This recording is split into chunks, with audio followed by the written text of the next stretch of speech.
Come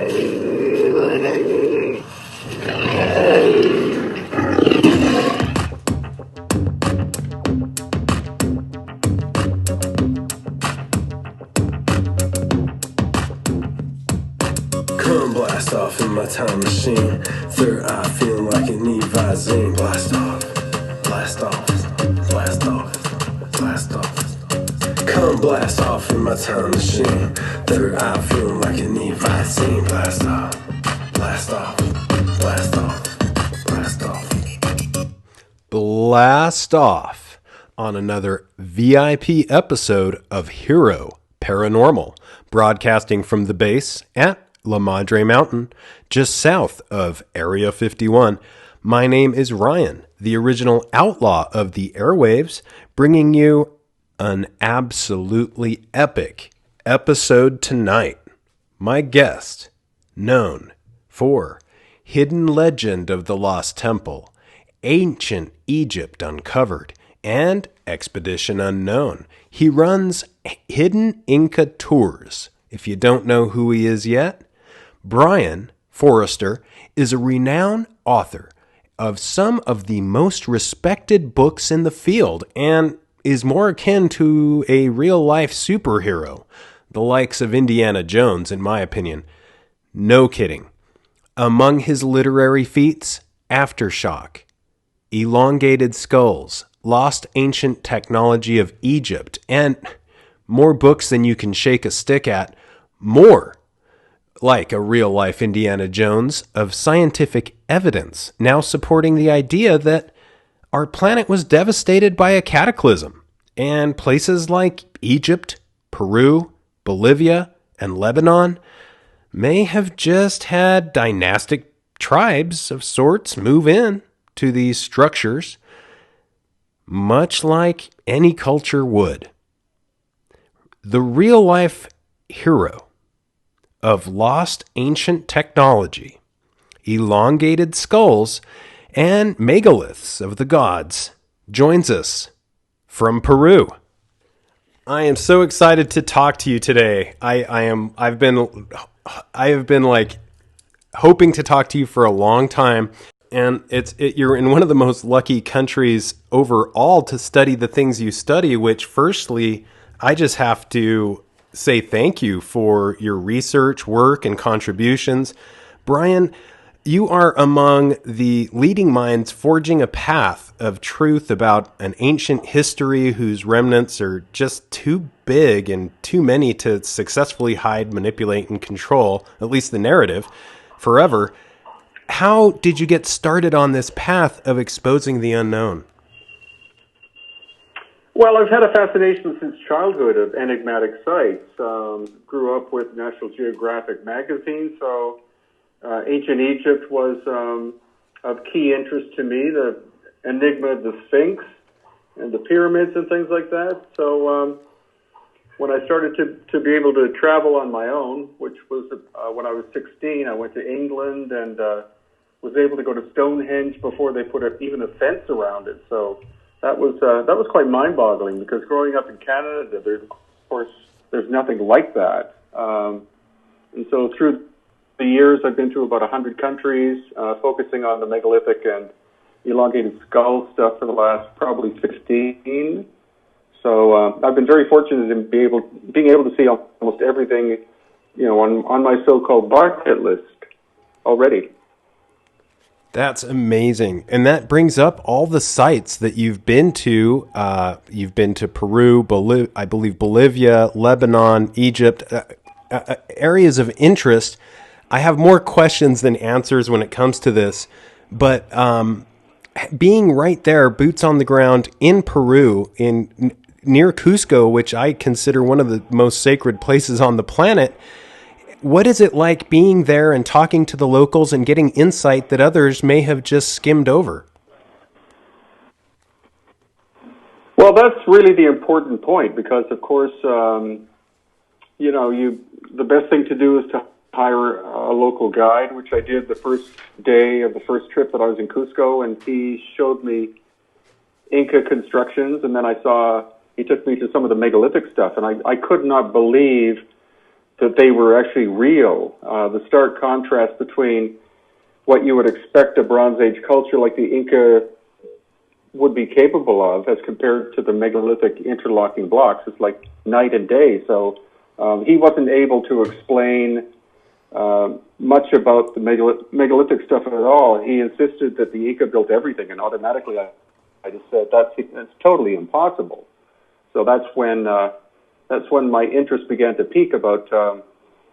I don't know if it's covered up history or if it's just been largely ignored by academics, because most academics don't have any hands-on experience with working with stone. So, of course, they're going to say, well, the Inca had to have done this work, whereas anybody with any kind of a practical mind would say, no, that's totally impossible. And I think it's good that you mentioned that it's good not to call it covered up, because, I mean, any culture would probably... You come across a megalithic site, and let's suppose that the previous builder is just no longer around. And why wouldn't you incorporate it into your existence? And over time, this would just be assumed to be part of your history. And I think that's what's happened. Is it's more of an unknown history, right, than covered up. Of course, in Egypt, they've been trying to cover up all of the anomalous stuff that's there. Misdating how old certain things are just because it fits their paradigm or their narrative. In Peru, there isn't as much of that, but the Peruvian ancient sites are not explored as extensively as those in Egypt. So I think it's more a sense of omission rather than a deliberate kind of way to dissuade the public from looking at these enigmatic places that cannot be explained by academia. And Brien, I wanted to ask you about some of the artifacts that you've found and some of the ancient possible technology or scientific remnants that may point towards ancient technologies. I believe that you found a disc, and your YouTube videos, by the way, are just fascinating. A disc, I believe, is that may have been incorporated in possibly some machinery of sorts, and this isn't it. There's so much more that's pointing in the direction of ancient technology. Oh, definitely. Especially, it's so obvious in Egypt because we can clearly at this point state that the pharaonic people, the dynastic Egyptians, were able to work in sandstone and limestone because they're relatively soft materials, even with hardened bronze tools. But there's no way they were able to finally shape the hard stones like granite and basalt. We also see a lot of evidence in Egypt of tool marks like drill holes and saw marks and things like that left over that clearly indicate that very advanced machining technology had to be responsible for that work. And that advanced machining technology, it kind of blurs the line of science fiction and fact, because these machines, when you see what they've created, which unfortunately I haven't, and when I do, it will definitely be with you. You begin to question everything, is what I'm told. Yeah, that's for sure. And I think the important thing that we do now is, in the early days, we would start our tours on the Giza Plateau. So you'd see all the profound stuff. And the Giza Plateau is much bigger than what most people think. It extends out to sites like Saqqara and Abu Rawash and Abu Sir. And so you see lots of examples of these machine marks in those locations. So what we do now is we fly immediately from Cairo to southern Egypt and then work our way north. Because in southern Egypt, that's where you see most of the truly dynastic works in sandstone and limestone. Very beautifully made, but always lots of pieces put together. Like the columns are always multiple sections, but then when you get up into the area of the Giza Plateau, that's where most of the megalithic stuff is located there, such as the tunnel systems under the Giza Plateau, the giant boxes located in the Serapeum at Saqqara, the Osiris Shaft, which has been open to the public. Now you can go underneath the step pyramid at Saqqara, where you can see that there was a massive underground construction that preceded the building of that step pyramid, and on it goes. The wonderful thing is that the Ministry of Culture in Egypt is actually opening up more of these enigmatic sites for us to explore, whereas in other countries like Peru, they're tending to rope things off that are enigmatic or of interest to those seeking evidence of ancient lost high technology. Such great news. And your tours are a lot better, well, in my opinion, tours than anything else you can get, just because of the depth and the angles that you look at this information. And I wanted to ask you a little bit about, you mentioned it quickly, about the shaft, I believe the Osiris shaft, and just exactly how fascinating and how deep it goes, and for our listeners, so they can kind of wrap their minds around some of the tech that might have been needed to make this happen. Yeah, well, the foolish thing is that they call it a symbolic tomb, but they never try to talk about how it was made, because the whole thing is in the bedrock underground. So to enter the Osiris shaft, you have to go down the causeway from the Great Pyramids, and then they open a gate on the side of the causeway, and then you walk into this short tunnel, and then look down, and there's a room that's approximately 30 feet wide and 150 feet long. So you go down a ladder about 30 feet to that level. It's just like an open area, but you can see the machine marks on the walls. Then you walk forward and look down to the next level, which is about another 100 feet underground. So you climb down there, and there are 6 niches big enough to contain very large so-called sarcophagi. There are only 2 remaining, and both are broken very badly. I'm not sure if that's from tomb robbing or from some kind of malfunction that happened in ancient times. And then you look down to the 3rd level, and that goes down another 60 feet into a pool of water. And there's another giant box, probably 60 to 80 tons, that's located with the lid still on underwater. And there is talk that there are side tunnels that have been blocked that connect with the tunnel system, for example, underneath the Sphinx, which has been proven through videos that have been taken. So it's a very enigmatic thing. The amount of material that would have had to have been removed is astronomical. So the idea that it was some kind of symbolic tomb doesn't mean anything. It looks to me like it was some very pragmatic, energetic system, part of the whole tunnel and shaft systems that literally riddles the Giza Plateau. And the interesting thing is, I'm going to touch on a couple points. You happen to mention the tunnels under the Sphinx, which is kind of a no-no, and it's something that I first became aware of, believe it or not, during a remote viewing course. And anyway, that's a whole other story. But the fact that this has actually been proven at this point, and that the tunnels are there, is pretty significant, especially when you look at the Sphinx. It looks so out of place with the rest of the environment. It's pretty wild. And I wanted to also ask you, these machines, these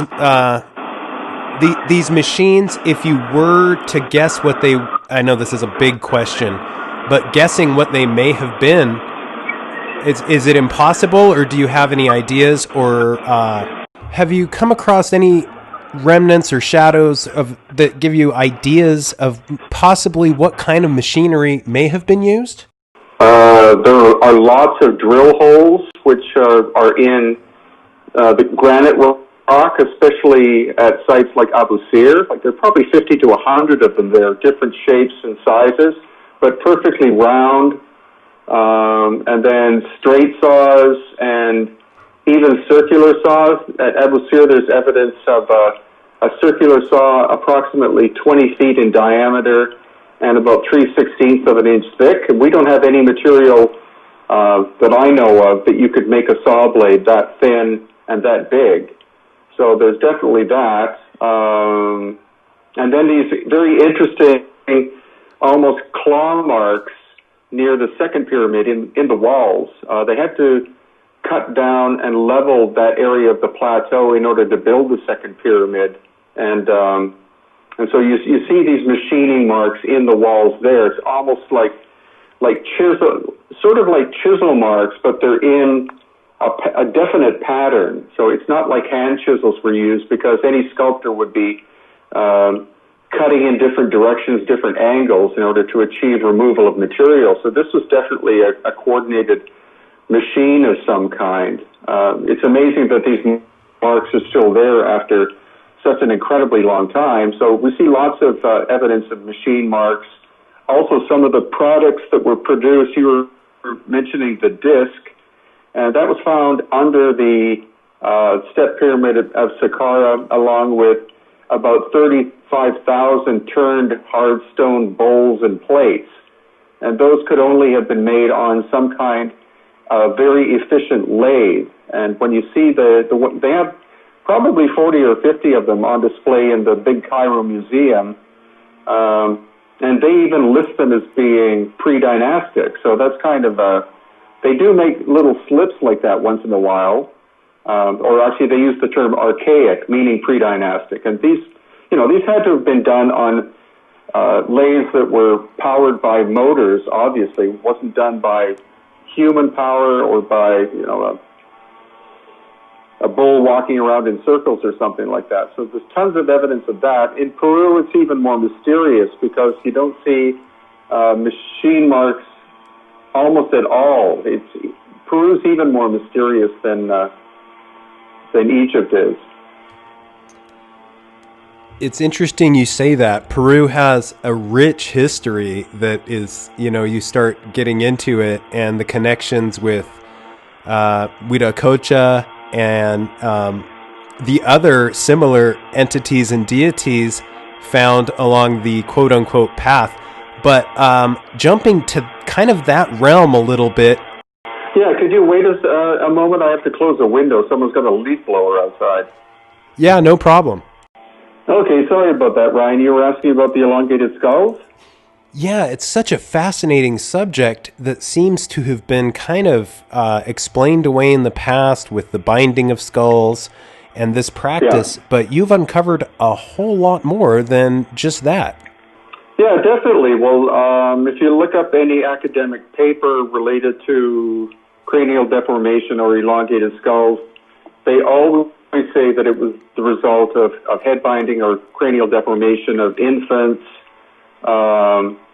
And that's the case in most ancient cultures that you find where you find cranial deformation. But in the case of the Paracas culture here on the coast of Peru, and to some degree up in Cusco too, you see very distinguishing features which can't be explained by cranial deformation. The major one being that the cranial volume is, in some cases, 30% larger than a normal brain.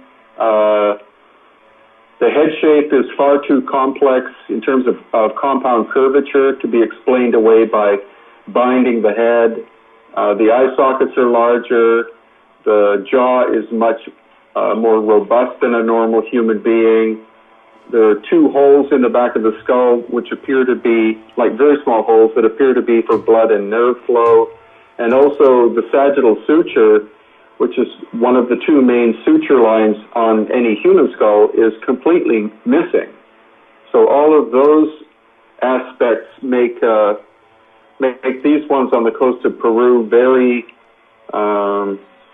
very different. And we've done DNA testing showing that these people were originally not Native American, but migrated somehow from the area of Eurasia, like the Black Sea area.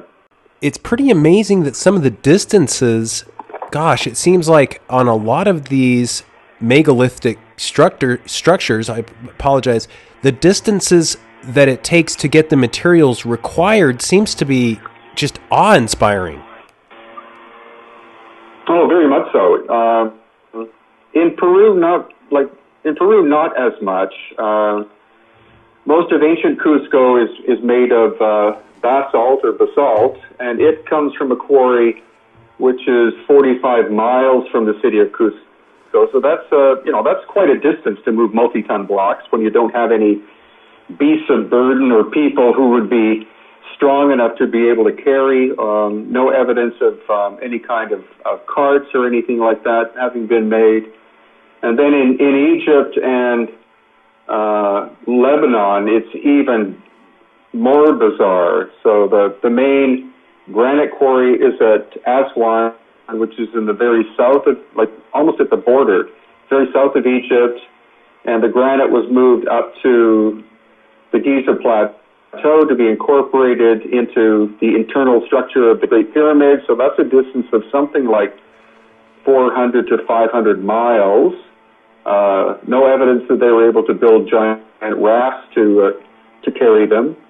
And then when you get to another site called Tanis, which is in the Nile Delta in very northern Egypt, that's moving a distance of 600 to 700 miles. So you're talking some objects like obelisks that weighed in the nature of 200 to 300 tons, and not close to the Nile.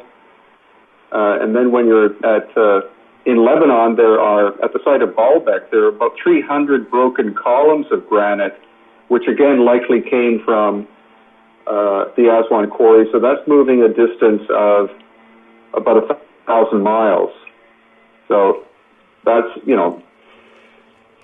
a long distance to go to get stone, and the reasoning behind it seems to be that it didn't matter where the quarry was. That quality of material is what was required for the job, so they would go whatever distance they needed in order to move it. The question is, how did they move it? And a lot of the current explanations just don't cut it. I mean, I've heard a lot of the current explanations of, these workers were using bronze chisels in some of these locations, and we know those aren't very efficient, and some of the explanations have been inadequate, I think, on both those fronts. I think that the more realistic explanations are obvious. Yeah, definitely.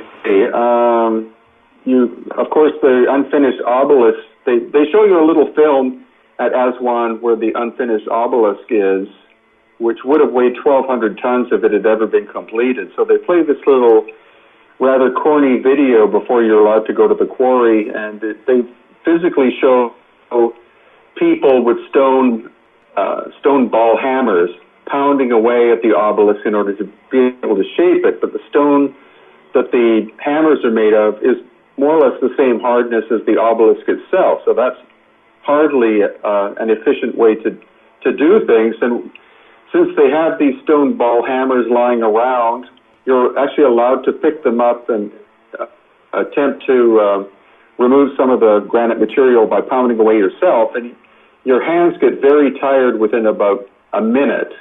So the idea that this was done 8 hours a day by a bunch of workers drinking beer is completely illogical. We also see these very fascinating scoop marks, which are about 2 feet in diameter, all the same profile, all the same shape, and that appears to be the ancient technology that was utilized originally to shape the obelisk. The reason why it was never finished appears to be that a giant crack was discovered in the obelisk as they were working on it, and they simply abandoned the project.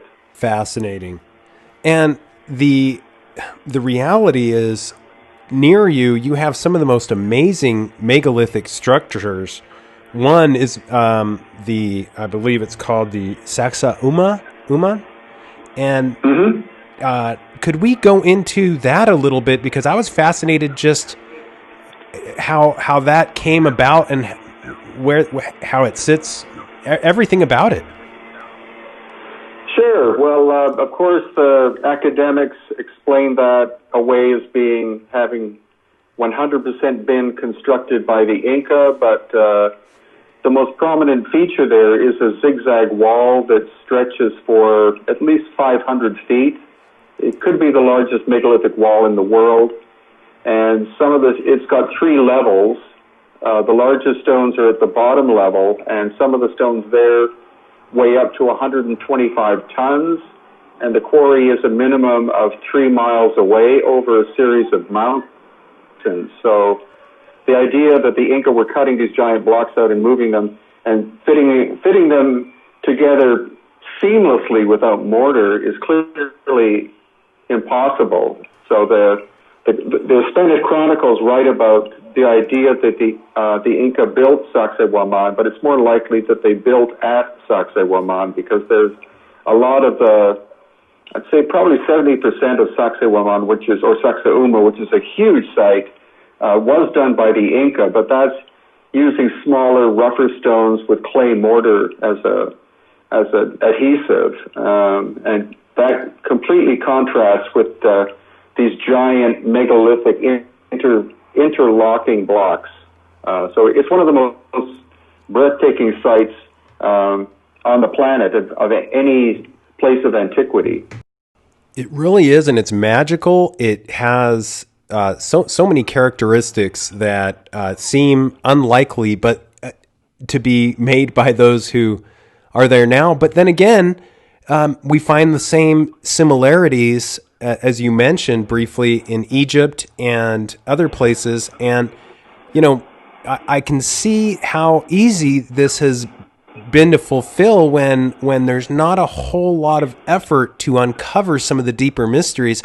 I heard that there may be more than 80% of Egypt that's still uncovered. Yeah, that's true. And even Zahi Hawass, who's the ex-head of the Supreme Council of Antiquities, supposedly stated that at least 85% of ancient Egypt is yet to be rediscovered. Most people think that means that they have to dig into the sand, but what it really means is that most of ancient Egypt, pre-dynastic Egypt, was constructed underground in the bedrock itself. So I've been fortunate to be able to go 4 stories under the Giza Plateau, aside from the Osiris Shaft, but another location I was taken to. And the system keeps going down. It's just we were running out of time when I had a private tour with Yusuf Awiyan, and he said, "Do you want to keep going?" And I said, "I think we're going to be kicked out pretty soon." But yeah, that's definitely the case. Supposedly there are tunnel systems as well that connect the Giza Plateau with Karnak, which is at least 200 miles away. I don't have personal evidence of that, but I have been in underground tunnel systems in the Valley of the Kings and the Valley of the Queens. That's in central Egypt, and the guide we had there, or the man who was in control of the keys, because it's completely off limits to the public, but if you have a bit of influence, you're allowed to go to sites that are supposedly forbidden. He said that the tunnels connect the Valley of the Kings with the Valley of the Queens, which nobody else ever writes about. But I think that makes a lot of sense. And even all of the massive tomb shafts that are located in the Valley of the Kings and Valley of the Queens were not made by the dynastic people. They were discovered by them and simply utilized as places to bury their dead. I'm glad you mentioned that, because it seems like the dynastic peoples oftentimes tried to replicate this, and they did an okay job, but not to the extent that they actually replicated it. It was more reverse engineering it. And I also think that I'm glad you brought up the burials, because burials are so often used as an explanation to the pyramids and other things, and they have absolutely nothing to do with that. Could we go into that a little bit, Brien? Oh, sure. Well, of course, thankfully now the idea that the Great Pyramids were tombs, were built on purpose by the dynastic people as tombs for the royalty, that whole concept is losing favor to those who have eyes to see. as I said, there are lots of tunnels and shafts around the Giza Plateau areas, lots of chambers that have machine marks in the walls and things.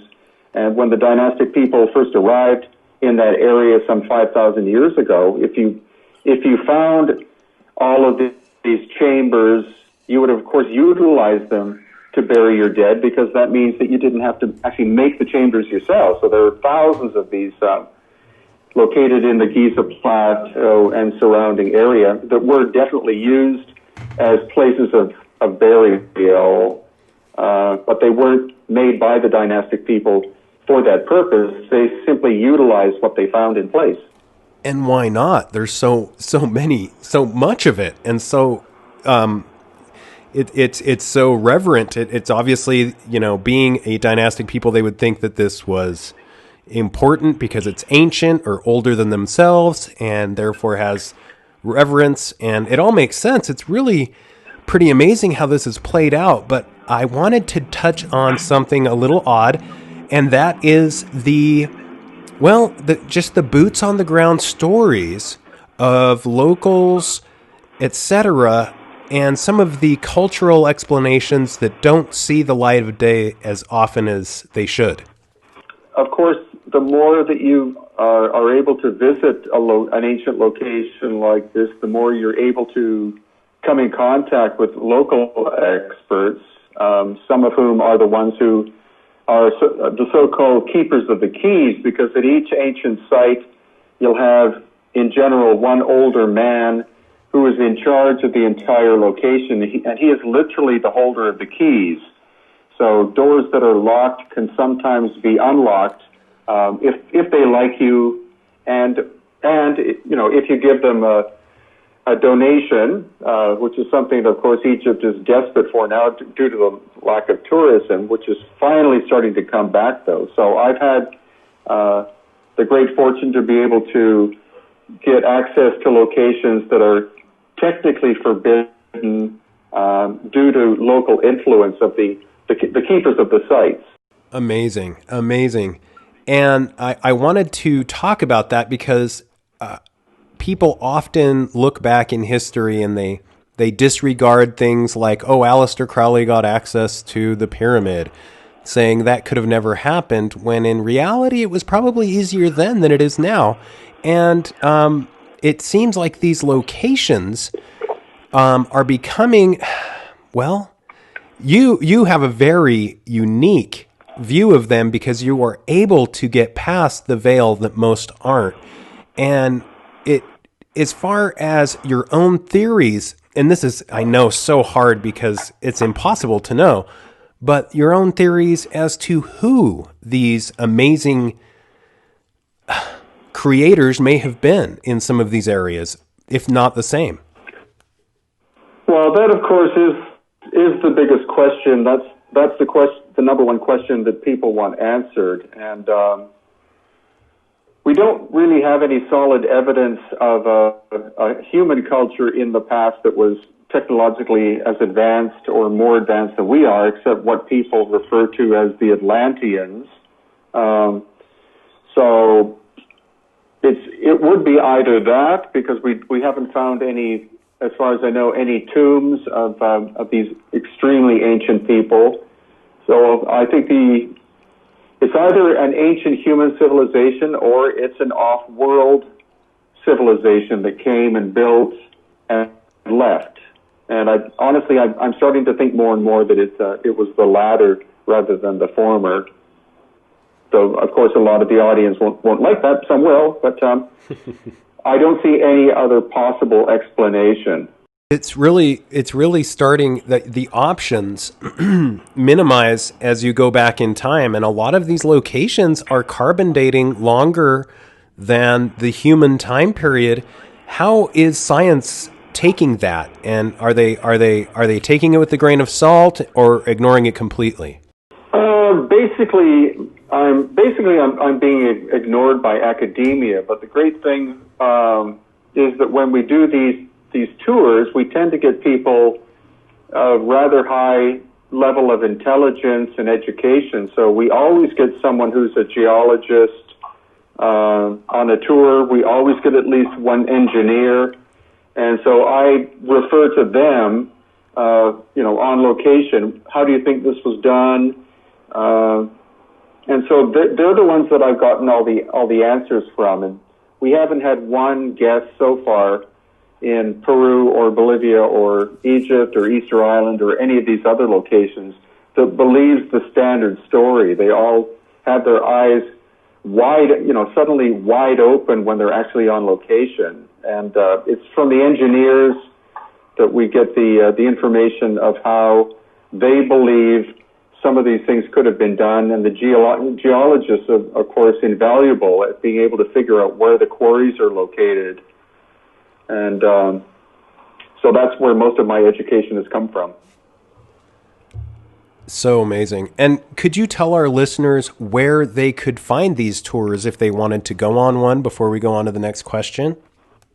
Sure. It's www.hiddenincatours.com, and that's where all of my information is. The tours represent about 5% of the website. It's all mainly free information, links to I think I'm up to 1,600 YouTube videos now, and articles and books and all sorts of things like that.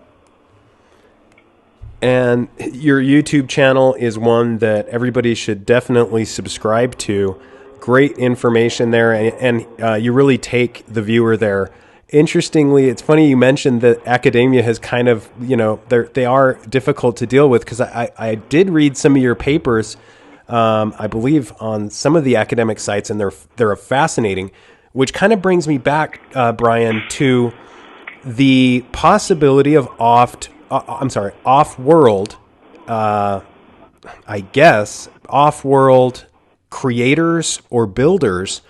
What remnants or what theories or what cultural tidbits of information have you heard that have lent credence to that? Well, it goes back again more or less to the tool marks. We've had engineers look at some of these drill holes that you find in Egypt, and there's one machinist who's also an engineer called Christopher Dunn, who wrote a book called The Giza Power Plant, and he's done extensive analysis of the drill holes and the spiral groove that you find. And his statement is that whatever technology existed was 500 times more efficient than what we have in the modern day. So the penetration, or what he calls the feed rate, into the granite stone was about 500 times more efficient than the diamond technology that we have presently. It's unfathomable. And it's one of these rabbit holes that the further you look into it, it really, the more info you have, the more real the surreal becomes. Could we discuss a location that gets overlooked but is starting to get a lot of traction, which is Göbekli Tepe in Turkey? Sure.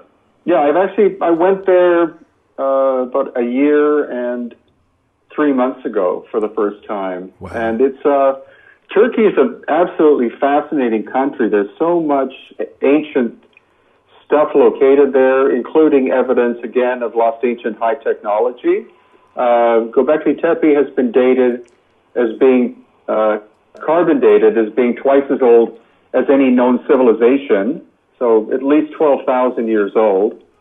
And that was a great surprise to the academics, who, of course, automatically refuted the initial findings. But then when more radiocarbon testing was done, it became irrefutable. The Göbekli Tepe is at least that old.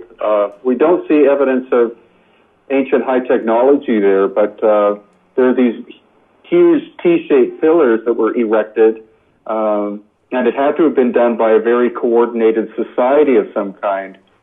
When you go to the little museum that's located there, they insist that it was done. Once again, the academics say that these were hunter-gatherers who did the work, but there's no way that's possible, because it's a massive site. They've only uncovered about 1/30th of its total size so far, and for some reason they've stopped doing much in the way of excavation. So in that case, they may be trying to cover up the fact that it is so vast.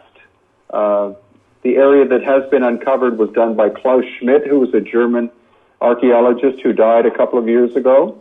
And, this giant circle with these T-shaped pillars inside that was supposedly deliberately buried on purpose around 12,000 years ago. Wow, on purpose. Buried on purpose sounds very, very profound and intriguing. A question I wanted to ask you, Brien, is, well, with all of these hints and the radiocarbon testing, we are supposed to be 5,000, 6,000 years old as humanity, yet we're getting 12,000-year-old readings. Are there any ties that you have found to Atlantis? And for that, and for those who don't believe, it's amazing how many people in high positions of power in our country are big believers in this. And I believe there was a researcher I wanted to also ask you that found something similar to that, and it reminded me of this large circle that got buried. But I want to say it was underwater, but it just looked like, I don't know. I should have the name and location where he tried to find this. But getting back to Atlantis, has there been any ties that you've found that lead you back to that theory? Sorry, what theory? The theory of Atlantis, which kind of just keeps popping up. It seems the more it pops up, the more I put it out of my mind, and it seems like it just keeps coming back. Have you found anything that would lend any credence to that? To some degree, there's no evidence that there was a continent in the middle of the Atlantic that sunk, because I've asked a number of geologists about that, and they've said, no, that's not possible. They say islands can sink. But where the evidence points to is that during what's called the Younger Dryas period, which was like 13,000 to 12,000 years ago, approximately, the world's oceans rose by 350 to 400 feet within 1,000 years, and mainly in two big pulses. So rather than a continent sinking, it's more likely that the oceans of the world rose, and that would have buried ancient locations underwater. So, of course, the Bimini Road that's located around the Bahamas is one that people look at.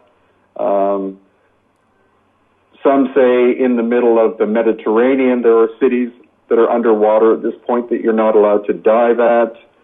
Others have said Antarctica could have been the location, and that the tilt of the Earth shifted some 13,000 to 12,000 years ago, moving what would have been a temperate area of Antarctica down to where it is now, where it's at the very bottom of the planet. So there's also been a lot of scientific and governmental visitations to Antarctica in recent years, far more than you would think would be normal, including people from the Vatican, people from high officials from different governments. So I think Antarctica could be a location that is hiding a lot of ancient information that we're not allowed much access to at this point. And this ancient information is of high value because, like you said, it's high-level people that are going there. And it's hard to bring up Antarctica, Brien, and not bring up the idea of the hollow earth. Has any hollow earth information come about in locating some of these lost ancient technologies? Not that I know of. I don't really go into that too much. It is, I guess, of course, plausible, but lots of evidence of underground cities, especially going back to Turkey again. There are between 200 and 400 complexes which were built on purpose underground, the most famous being the site called Derinkuyu, which goes down supposedly 20 stories underground into the bedrock, and the general public are allowed down the first 10 stories. And it's a vast system of tunnels that supposedly was inhabited by 20,000 people with their livestock. And I find that hard to believe, but there are these huge air shafts that were made on purpose to go down so that there would be proper air circulation for it. They date the site at being 2,000 years old, but I again think that it's far, far older than that and was rediscovered by local people and utilized. There was also evidence of tunnels several miles long that connect these cities with one another. So Turkey has a lot of very amazing ancient places that not enough people go to. Of course, most people go to Egypt, number one, probably Peru, number two, and Turkey should definitely be on the list of the top 10 ancient mysterious countries to visit. There's so much there. It's a pretty big country, but it's just, the evidence is just all over the place. There's also another location called Hattusha in Turkey, and it shows very strong evidence again of reoccupation by the Hittites, but I found lots of saw marks at Hattusha, which could not have been done with hand tools. So it's another location that shows clear signs of lost ancient high technology. Wow. And a location that Turkey is definitely on my bucket list, but a location I definitely wanted to check out was Petra. And I know that you have visited that and have some theories on that as well. Could you tell us a little more about Petra? Sure. Well, Petra's an absolutely fascinating place in Jordan. It's much bigger than most people imagine because most people are acquainted with the little scene from Indiana Jones where he visits the one structure called the Treasury. But to get to Petra, you have to walk through this cavern, which is called the Seek, and it's about a mile long. So when we were halfway through, I thought it would be a couple of 100 yards, but it's a mile. And when we were about halfway through, I asked our local guide, "How long is this?" And he said, "It's about a mile long." And I said, "How long is Petra, like from one end to the other?" And he said about 7 miles or 12 kilometers.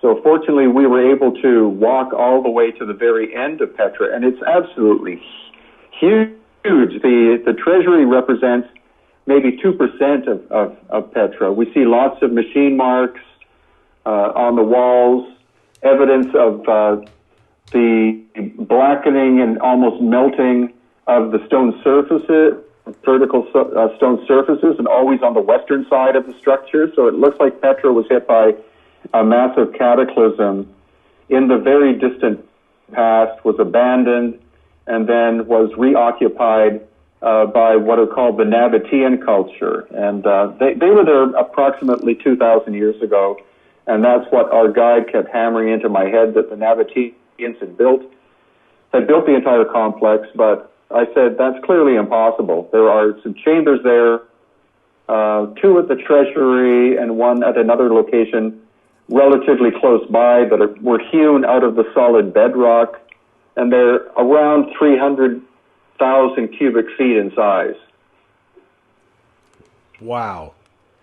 And this is fascinating, this heating on the particular side, I believe the west side. This has been found in other areas as well. Is that incorrect?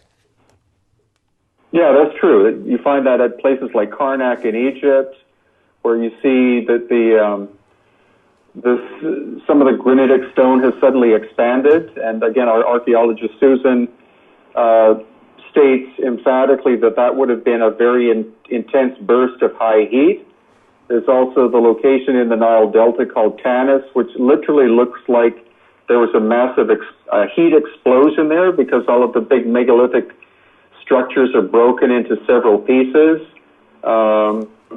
And as you walk around the surface of Tanis, it's like walking on the moon. It's not. It's more like dust than it is soil. Also, to get to Tanis, you have to drive through the Nile Delta, which is a very intense area of agriculture. But Tanis itself is a hill that is almost totally devoid of any vegetation whatsoever. So it's a very mysterious place. Also, we've seen evidence of vitrification or flash heating at sites in the highlands of Peru. There's one place called Vilcas Waman that has a wall that, again, I believe faces west, and its surface is melted. Wow. Unbelievable. Yeah, that is just, it's hard to see that in different locations and not understand how important it might be. Brien, where can our listeners get your books, support your research, and keep up with your amazing efforts? And what do you have going on in the future? I know you have a lot, probably too much to mention, but just some of the highlights. Okay, well, all of my books are in ebook and paperback format, and they're at Amazon. Also on my website, which again is www.hiddenincatours.com. And you can get them there as well, but only in ebook format. And in terms, again, thankfully you mentioned my YouTube channel, which lately I've been adding to almost a video a day because I haven't been able to move around very much. But as I stated to you privately, Peru is one of the best countries in the world to live in at the moment because the cases of this problem that we're having globally are dissipating very quickly. The international airport has reopened. All the airports in Peru are open. All the highways are open. All the ancient sites are open. Tourists are beginning to come back, which is good. But 2021 will be a very good year for people. I'm sure a lot of people are sick and tired of spending so much time at home. So 2021 will be a great opportunity for people to start traveling again. And our major things coming up are in March, we're going back to Egypt for a 14-day tour. Then in July and August and November, we have major tours of Peru and Bolivia showing off the megalithic sites, the Inca sites, the elongated skulls, and other enigmas. The June tour thankfully is already sold out, but there's quite a bit of space left for August and November. And between now and March, I'm going to start venturing out in the local area where I'm at. We've already started to do that to a small extent, to go back to some of the ancient sites that we've been visiting over the years and make new videos in those locations. Fascinating. So fascinating. So much stuff. It's so fascinating. And I'm glad I asked ahead of time because I knew it was a lot. And a question, Brien, that I have to ask you that fascinates me so much is the hieroglyphics at some of these sites and the depictions of otherworldly or quote unquote future technology like planes, helicopters. What do you think of this? And you found, I believe, some pretty amazing discoveries. Yeah, I'm not someone who, I don't read hieroglyphics. We always have an expert with us who is a master at that. But, yeah, there's a site called Abydos, which is very famous because it does seem to show a depiction of a tank, possibly a helicopter, possibly a submarine, which, of course, the academics say aren't that at all. But every time I look at them, that's what I see. I don't think that necessarily a very advanced civilization would have the same kind of technology that we have. But that is evidence. But probably the most intriguing thing is that I was taught that the whole hieroglyphic system was developed in the first dynasty of dynastic Egypt, which to me seems impossible because there's no precursor to it. And then all of a sudden you have this incredibly complex picture language. So we see at some of the ancient locations, again, at Tanis and at Karnak and other locations, that there are very deeply carved hieroglyphs that appear to have been done by machining technology, not by hand tools, because there's a big difference between the sort of thin, shallow carving that most hieroglyphics are, and usually in softer stone like sandstone and limestone, and then these much deeper ones that can penetrate the stone by half an inch or an inch, and when you put your finger inside them, the curvature and the flow of your finger in that groove indicates the use of very advanced high technology. So I think that the ancient hieroglyphic system was discovered by the dynastic people about 5,000 years ago, reinterpreted and utilized by them. Wow. Wow, it's just phenomenal that this is it's been a matter of time, but this is actually coming to the forefront. And I think some of the narratives that are not that they're badly intentioned, but they were pre-sorted and kind of there to begin with, are seeing the light of day. Your research, Brien, thank you for your research, your work, your contributions. You're among the leading minds forging a path of truth about this ancient history. And I'm just so thankful that you came on the podcast to talk about it. I hope to talk to you again soon. And thank you so much. Sure, Ryan. Why don't you contact me in 6 months, and every 6 months we can have a chat, and I'll tell you the latest that I've learned. I would love that. I would absolutely love that. That would be great. And you got a deal. Thanks so much, Brien. My pleasure. Thank you, Ryan.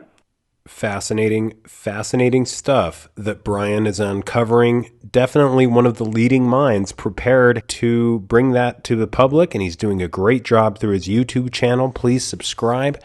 Also, you can count on me going on one of those tours, and I recommend you do too, because the minds like Brien that can see past this thin veil of, well, it's convenience, really.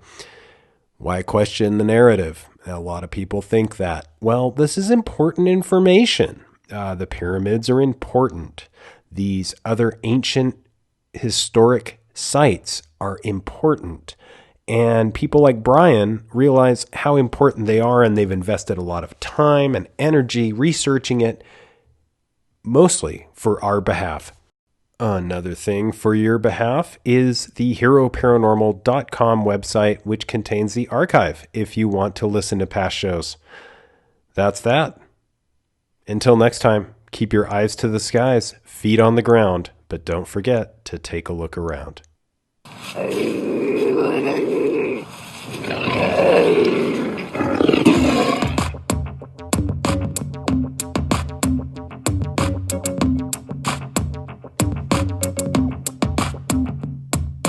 Come blast off in my time machine.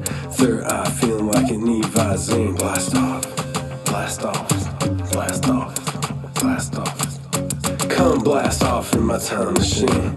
Third eye feeling like an Evazine. Blast off, blast off, blast off.